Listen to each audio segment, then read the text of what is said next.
بيكون في واحد واخد العيل ده رهينة، وبيكلم ابوه في التليفون وبيقول له انت اغنى راجل في المدينة، انا خدت ابنك رهينة ومش هرجعه لك غير لما تدفع الفدية. وبيهدد الواد يقول حاجة لابوه بدل ما يقتله. ادفعوا له الفلوس اللي هو عايزها. سمعت هو قال لك ايه؟ احنا عايزين 5 مليون يوان. انت طلبت 5 مليون بس. انت عارف ان اخر واحد خطفني طلب 100 مليون. فبيظهر الشخص ده وبيقول له ان الواد معاه حق، فبيهدده وبيقول له سعر السوق اتغير، لو ما دفعتش 500 مليون انا هقتل لك ابنك. اللي انت بتعمله ده غلط، التهديد ما بيكونش كده. فبيقولوا له استنى كده، امال التهديد بيكون ازاي؟ انت هتحط الفلوس في المكان اللي انا قلت لك عليه، ولو اتاخرت كل 3 ساعات انا هقطع لك صباع من وهبيع صوابع اعضاء. ابنك. اوعى تفكر تبلغ الشرطه عشان جواسيسي هيقولوا لي. بيقول لي الولد بس انا ما عنديش جواسيس. فبيقول له، دي خدعة عشان تخوفهم ويبعتوا الفلوس بسرعة. وبيقفل السكه في وشهم وبيقول لاخوه شفتني وانا بهددهم؟ بس الواد الصغير بيقول له، انت اتكلمت كتير في التليفون فكده يعرفوا يحددوا موقعك. بالظبط كده، كلها 10 دقايق ويكونوا هنا. فبيقول له يعني انت ضحكت علينا، انا لازم اقتلك. فالواد بيقول له، انت اللي غلطان، في حد يتكلم 47 دقيقة عشان يطلب فدية؟ هو بيمسك المسدس وبيحاول يقتله، بس اخوه بيقول له اهدى ده تمنه 500 مليون. بس الواد ما بيهتمش وبيقول له، قدامك 8 دقايق و40 ثانية قبل ما يجوا يقبضوا عليك. لحد ما بيظهر له وبيقول لهم انتوا بتعملوا ايه. فبيقول له الراجل كويس، انا لقيت حد اطلع غضبي عليه. وبيقوم طالق على لاو، بس قبل ما بتيجي في لاو بيصدها فين بايديه. وبيبص له فين كده بكل غضب، وبيقول له لاو خلي بالك، انا شفت المسدس ده في الافلام، لو ضرب عليك نار ممكن يأذيك جامد. فبيقول له لاو ينتقم له، بس خلي بالك يا فين انت دلوقتي بايد قوي، اضربه بالراحه عشان ما يموتش. والراجل بيكون واقف بيرتعش من الخوف وبيقول لهم انتوا اكيد وحوش ملعونه، بس انا مش خايف منكم. ما بيكملش كلامه الا وبيكون فين مديله ضربه بتكسر باب العربيه وبتطيره بعيد. بس لحسن حظه بيقع في الميه. ولو بيقول لي فين تفتكر يكون لسه عايش؟ ففين بيقول له اكيد لسه عايش، انا ضربته بالراحه. وبيطلب منهم الواد ان هم يفكوه، ولما بيفكوه بياخد باله ان هم من مستشفى تشينج للامراض العقليه. وفين بيحس بالجوع بيقول لي لو ان هو جعان، فبيرد عليه النظام وبيقول له كان في وحش من المستوى السابع وكان هيخليك شبعان لمده 7 ايام بس انت اللي ما اكلتوش. فبيعرض عليهم الواد ان هم ياكلوا وجبه على حسابه لانهم انقذوه، وبياخدهم وبيبعدوا عن المنطقه بسرعه قبل ما الامن يجي. وبعدها على طول الامن بيجي وبيقول لهم المكان كله محاصر، سلموا ابن الريس. وبينزل الامن للمنطقه اللي فيها العربيه وبيسالوا الشخص اللي كان خطف الواد هو واخوه اذا كانوا شافوا عيل صغير قريب من المكان. بس بتجيله فكره كده عشان يقدر يخلع من الموقف. بيقول ان هو شافه مع 2 لابسين لبس مرضى عقليين، ولما اخوه حاول ينقذ الولد فضل يضربه فيه لحد ما اغمى عليه. بس بيصحى اخوه وبيقول له هو الطفل ده راح فين، فبيحس بنضاره ان هو هيفضحهم، فبيقوم نازل فيه ضرب عشان يسكت. فرد الامن بيحس ان هو سمع صوته قبل كده، بس بيسيبهم وبيمشي. بيقول ابو نضاره كويس ان انا قدرت اتعامل مع الموقف كده، التهمه اتلبست لفين ولاو. وفي المستشفى اللي اتفشخت بيكون الأقرع عمال بيحكي لهم قد ايه فين قوي، وانه بخلال 3 ضربات هزم الوحش الملعون من المستوى السابع. فبيقولوا له ايوه شكله قوي جدا. فبيسالوا تيان اللي هو على اليمين ده هم راحوا فين، فبيقول لهم ان هو فضل ينادي عليهم بس هم سابوه ومشوا. فبيقول داو ان دول اكيد اسياد من المستوى التاسع، والا فما كانوش هيقدروا يهزموا وحش من المستوى السابع بالسهوله دي. فالأقرع بيقول لهم مش مهم دلوقتي، انا فاكر ملامحهم واقدر ارسمهم عشان ندور عليهم. هنبدأ برسم خطين ونضيف عليهم شوية تفاصيل.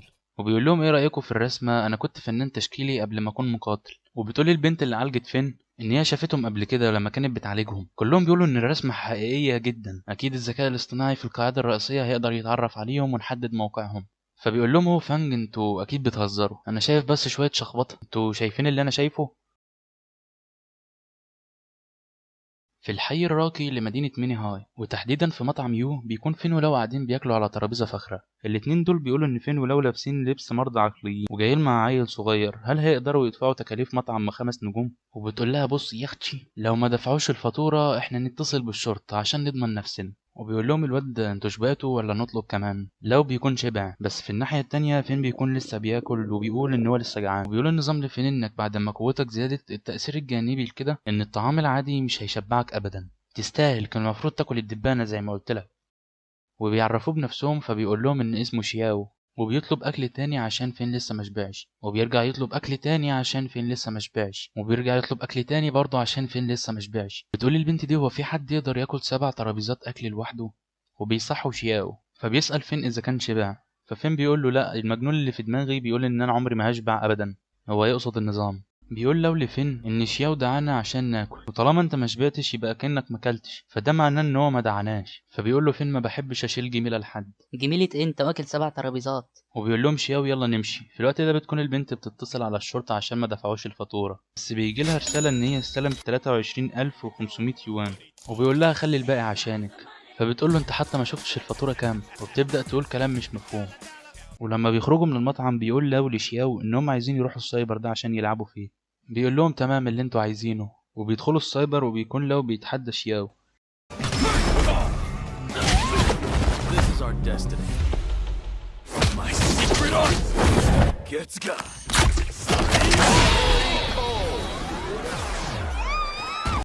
بس بيخسر، فبيطلب من فين انه ينتقم له. Secret art gets got. فبيخسر فين هو كمان. فبيفضل شياو يتباهى ويقول له ان اللعبه سهله وانا عمري ما خسرت فيها. فبيقوم فين مكسر اللعبه ويقول له انا اللي كسبت خلاص. وفي اثناء ما هما ماشيين عشان يلعبوا لعبه تانية، بيقوم فين واخد طلقه في نص راسه وبيقع على الارض.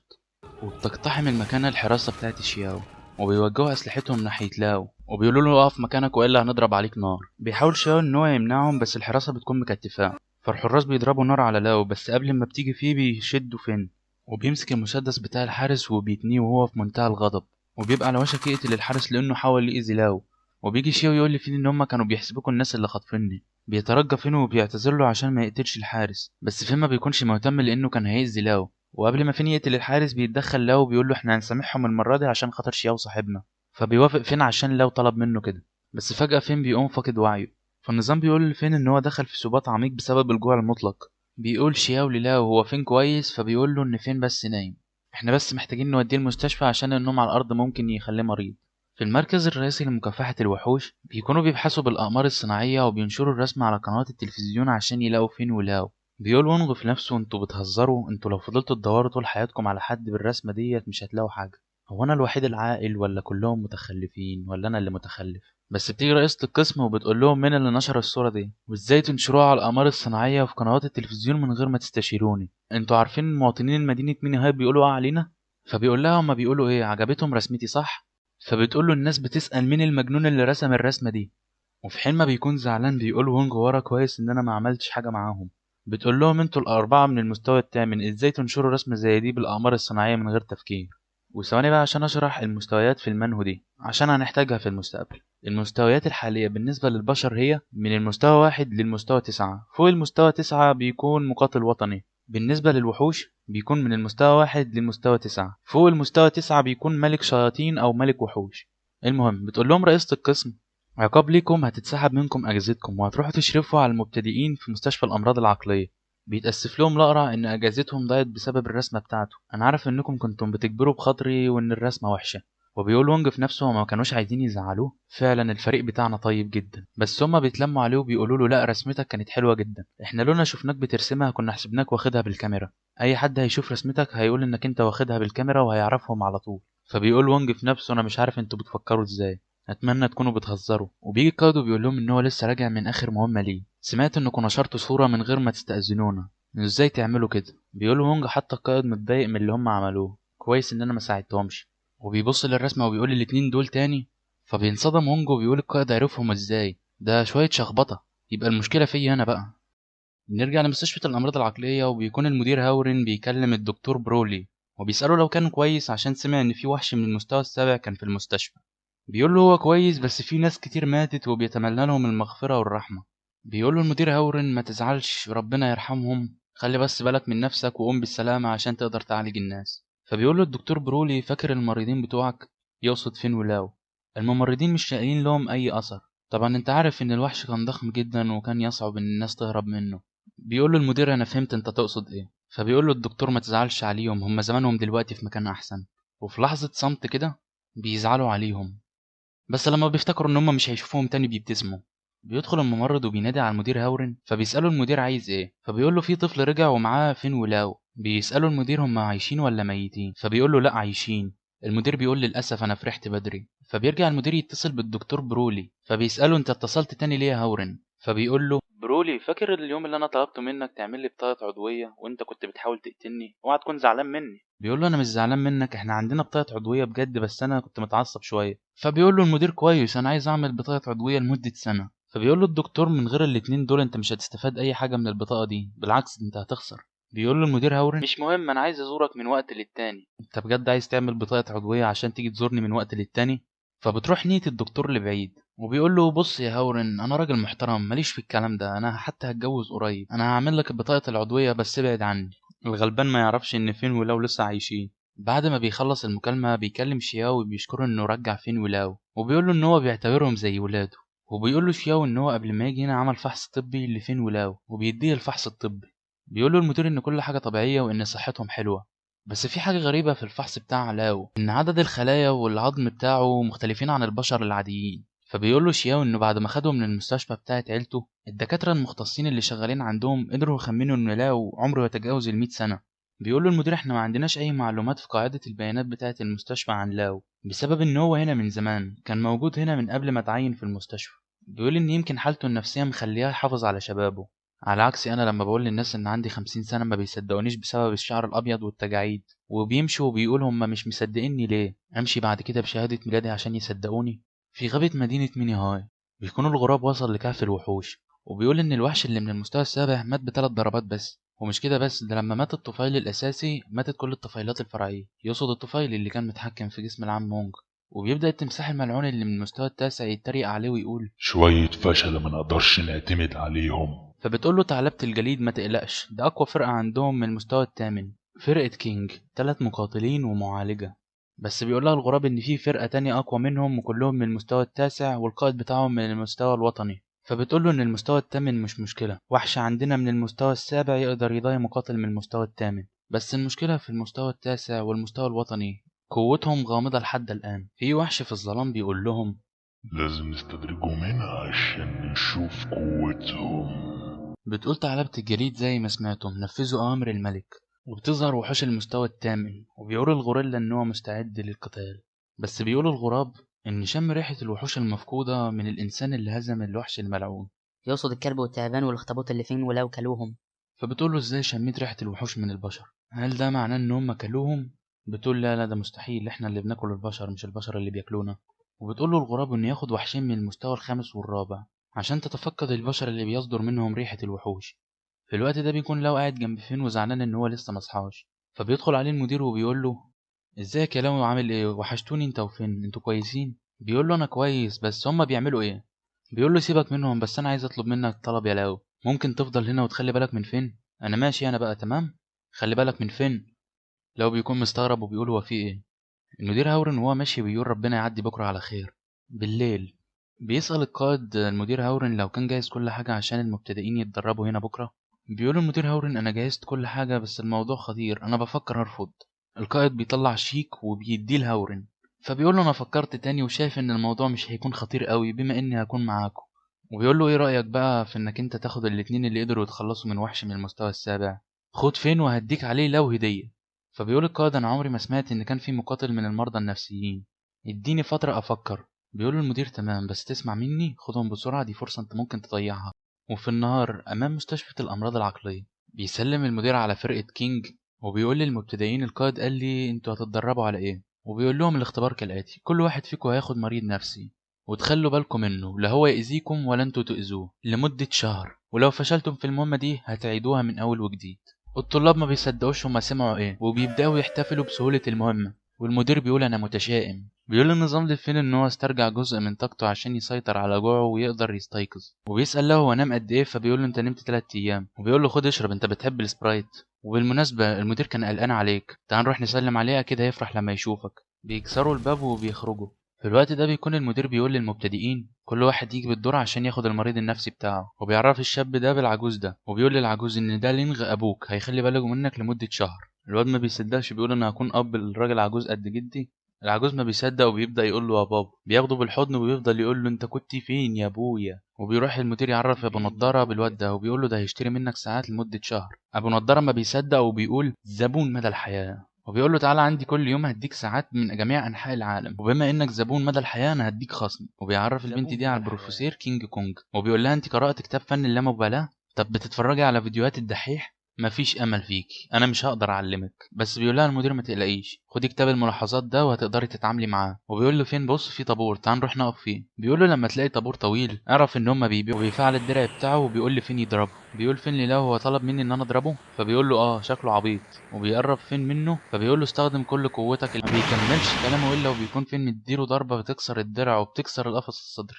في الوقت ده بتكون فرقة كينج بتفعل الدرع عشان يحموا المنطقة. وبيقول لها انا فعلته. بس هي بتشد قميصه وبتقول له ان هي متضايقه عشان العطله اتلغت. بيقول لها استني خدي. فبتقول له ده ايه؟ فبيقول لها دي بيضه مسلوقه.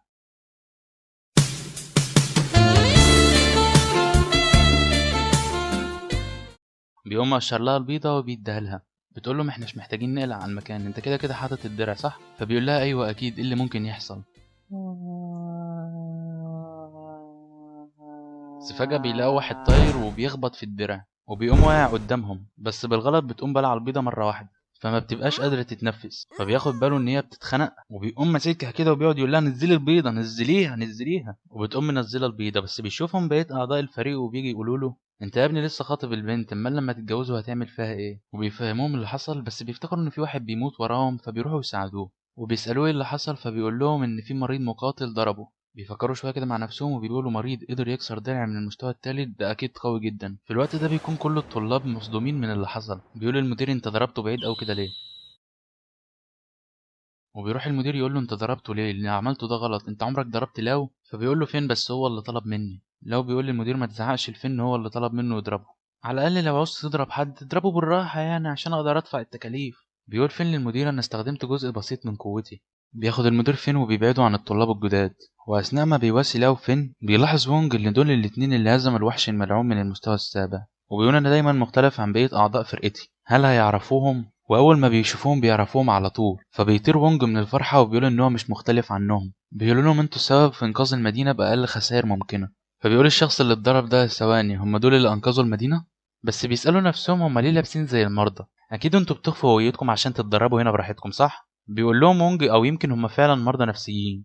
فبيقول لهم ديو فاكرين قبل ما نيجي هنا القائد قال لنا نعمل ايه؟ قال لنا نسمع كلام مدير المستشفى عشان يمكن يكونوا بنوا المستشفى ديت يتدرب فيها فين ولاو. فبيقول وانج في نفسه هو ده ممكن، بس انتوا سرحتوا بخيالكم بعيد لانهم شكلهم فعلا مجانين. فبيقولوا لهم انتوا هزمتوا وحش من المستوى السابع، احنا لازم نرشحكم عشان تكونوا مقاتلين. فبيقول لهم هورون استنوا لحظه.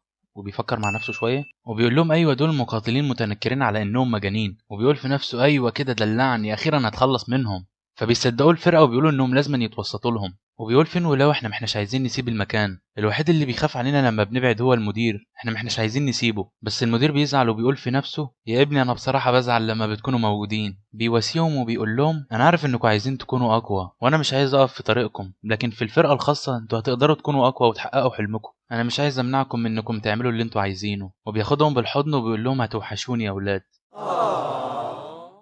وبتيجي البنت اللي كانت اختارت لاو وبتقول له انت هتكون شريكي صح؟ فبيقول لها انت شخص طيب اكيد، وايه رايك اساعدك بالوغز بالابر الصينيه عشان تكوني اقوى؟ المدير بيقول لها ما توافقيش بس هي بتوافق. وبتقول ان هي هتكون اقوى طالما هو قال لها هتكوني اقوى. فبتفقد وعيها. وبيتخيل المدير هورن ان هي هتصحى بعد 100 سنه زي الاميره النائمه. فبيبداوا يقلقوا عليها انها فقدت وعيها لفتره. ولما ليلي بتشوف هي كويسه ولا لا بتلاقي ان مفيش مشكله، هي بس نايمه بس مش قادره تصحيها. وبيقولوا لفين ولاو لا لا لا لا انتم مميزين، احنا هنتوسط لكم عند رئيسة القسم مش عند القائد، انتوا لازم تنضموا للفريق. بيظهروا الغراب قدام المستشفى وبيقولوا ان وجد الاتنين اللي بيشكوا انهم اكلوا الوحوش المفقوده. انا هبعت لهم الدب الملعون من المستوى الرابع عشان يتاكد منهم. بس بياخد باله من حاجه لما ركز على فين ولاو نسى ان في مقاتلين من المستوى الثامن. بيقول ان هو هيستنى لحد ما يخرجوا وبعد كده الوحوش الملعونه هتدخل لفين ولاو. وبيكون فين ولاو بيعدوا النمل عادي في حين ان فرقه كينج بتكون بتراقبهم وبيقولوا واو دول بيتمرنوا على مراقبه الطبيعه. وبيكون المدير هورن ورا بيطمن القائد وبيقول له انه بعت الاتنين اللي اتاذوا على المستشفى وفي هنا مقاتلين من المستوى الثامن فاكيد مش هيحصل اي حاجه. وبيكون فين ولاو بيشربوا المشروب بتاعهم والفرقه بتكون بتراقبهم وبيقولوا واو بيستخدموا ادمغتهم عشان يغيروا الطعم. بيشربوا حليب صويا وبيقولوا انهم بيشربوا كاكولا وسبرايت. انا حاسس ان وونج بدأ يتماشى مع افكار الفريق الغريبه. وبيكون لو عمال بيحط الابر في فين كالعاده وبيقول هو برضه اغمى عليه المره دي، ايه المشكله اللي في التقنيه بتاعتي؟ في حين ان الفريق بيكونوا بيراقبوه وبيقولوا واحد فيهم بيتدرب بالابر والتاني بيفضل صاحي عشان يحميه. وبيقول وونج لا انا مش متفائل. ايوه كده ارجع للتفكير السليم. وبيقول لهم لو تحبوا تجربوا تقنيتي هتخليكم اقوى. وبيفكروا شويه كده مع نفسهم وبيقولوا التقنيه هتخلينا نتطور واحنا نايمين. وبيقول وونج في نفسه التقنيه ديت ممكن تخلينا نايمين للابد. يا اخي الراجل ده هو الوحيد اللي بيفكر صح. وكلهم بيوافقوا معاه ده. هو بيقول انا رجعت تاني مش عارف افهمهم. وبيقول لهم اجهزوا لتقنيه المجره بتاعتي. وبيفقدوا وعيهم كلهم. وبيقول له يا دي النيل انا غلطت تاني، كويس انك موجود، دورك جاي. بيقول وونج انا حاسس ان حصد الارواح بينادي عليا. بينزل على ركبته وبيقول له رغم ان انا بلاقي صعوبه في ان انا افهم هما بيفكروا ازاي، الا ان دي فرقتي وانا اخترت امشي معاهم في الحلوه والمره، اتفضل اعمل فيها اللي انت عايزه. وبيفقد وعيه هو كمان.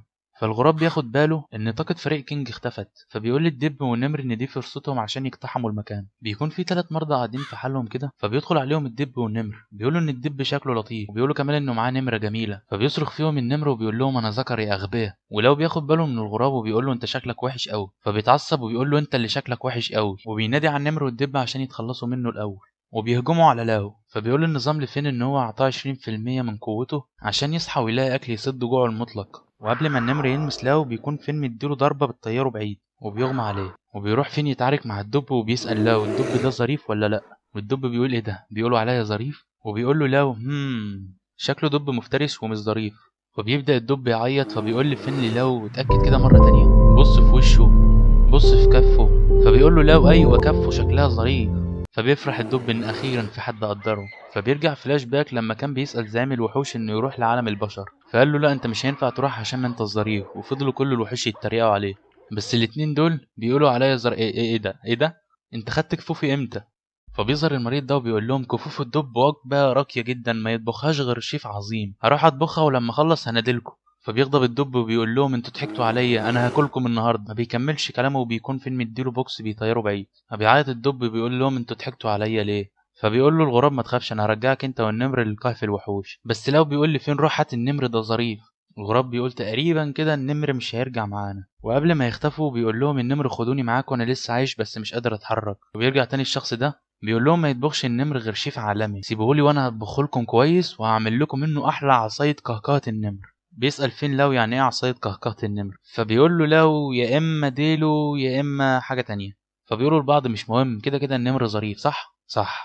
والاخطبوط بيطمن النمر وبيقول له انت مش لوحدك. فبيمسك المريض السكينه وبيبدأ يقطع في النمر وهو بيضحك ضحكات هستيريه. فبيموت النمر وبتبدأ ترحب بيه بقية الحيوانات وبيقولوا له ما تزعلش يا اخونا الخامس. وبيكون المريض طبخ كل حاجة وبيقول لهم يلا بالهنا والشفا سموا قبل ما تاكلوا. بيكون الطباخين راحوا يشتكوا للمدير هاورن وبيقولوا له ان المريض خد منهم السكينه وفضل يطبخ في النمر. بيقولوا له ان الشغلانه دي خطر، يا اما هنستقيل يا اما هتضاعف رواتبنا. وقبل ما بيدخل المدير هاورن بيسمع صوت اغاني، ولما بيدخل بيشوف اللي بيحتفل واللي بيمغم عليه. بيقولوا النظام لفين ان قوته زادت بنسبه 55% وان الجوع المطلق مش هيشتغل لمده 8 ايام. بس بيقول المدير ليلاو ايه اللي حصل. بيقول له بعد ما كلوا معانا لحم النمر بقوم كده. فبيقول لهم هو متعصب انتوا عملتوا كده ليه. بس ده بيقول للمدير هاورن انا ما عملتش حاجه، هم طلبوا مني اطبخ وانا طبخت، هم السبب في كل حاجه. بيقول له بس انت اللي طبخت، في حد غصبك عشان تطبخ؟ بيقول له المدير هاورن انا هسامحك بس بشرط، هتشتغل شيف في المطبخ بس مش هتاخد اجر. بيقول له المريض انا موافق بس عندي شرط، هتوفر لي مكونات فاخره. فبيقول له المدير انا بعترض. بيقول له المريض خلاص انا مش هشتغل،